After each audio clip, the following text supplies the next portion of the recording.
Mazkur darsda virtual yordamchilarning mobil ilova orqali qanday foydalanish mumkinligiga nazar tashlaymiz. Ya'ni ChatGPTning mobil versiyasi haqida gaplashamiz. Bu ilovani Apple qurilmalarida App Store, Android qurilmalarida esa Google Play orqali yuklab olish mumkin. Ilovadagi eng qulay funksiyalardan biri ovozli buyruqlar orqali muloqot qilish imkoniyatidir. Buning uchun xabar yozish oynasi yonidagi mikrofon belgisini bosish kifoya. Ilovaga kirishingizda sizni quyidagi interfeys kutib oladi va siz tanlagan tilda muloqot qilishga tayyor bo'ladi.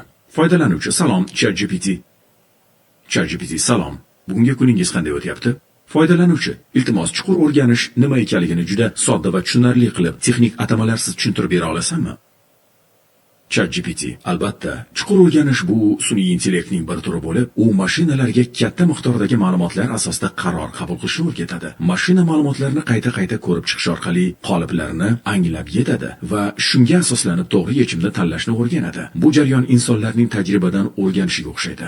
Foydalanuvchi: ajoyib, rahmat. Menda yana bir savol bor. Siz nechta tilda gaplasha olasiz? ChatGPT: xizmatingizdaman. Men arab, ingliz, fransuz, ispan, xitoy va yana ko'plab tillarda muloqot qilish va sizni tushunish imkoniyatiga egaman. Maqsadim siz tanlagan tilda samarali yordam ko'rsatish. Foydalanuvchi: iltimos, birinchi so'rovni arab tilida takrorlay olasanmi?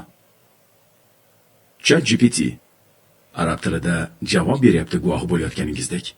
Albatta, ilk so'rovingiz chuqur o'rganish tushunchasini sodda tilda tushuntirish bo'lgan edi. Mana javob: chuqur o'rganish bu mashinalarga ular orqali o'rganish yordamida qaror qabul qilishni o'rgatadigan sun'iy intellekt shakli. E'tibor bergan bo'lsangiz, ChatGPT avvalgi so'rovni aniq eslab, kontekstga tayanildi va javobni so'ralgan yangi tilda taqdim etdi. Ya'ni u so'rovni to'g'ridan-to'g'ri tarjima qilishdan tashqari, avvalo so'rov mohiyatini tushunib, unga mos tarzda javob berdi.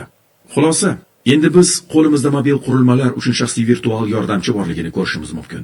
Bu yordamchidan turli tillarda muloqot qilish, har qanday mavzuda maslahat so'rash, yangi tillarni o'rganish va hatto shaxsiy repetitor sifatida foydalanish mumkin. Bu imkoniyatlar ayniqsa mobil texnologiyalar orqali sun'iy intellektdan foydalanish istagida bo'lganlar uchun katta qulaylik.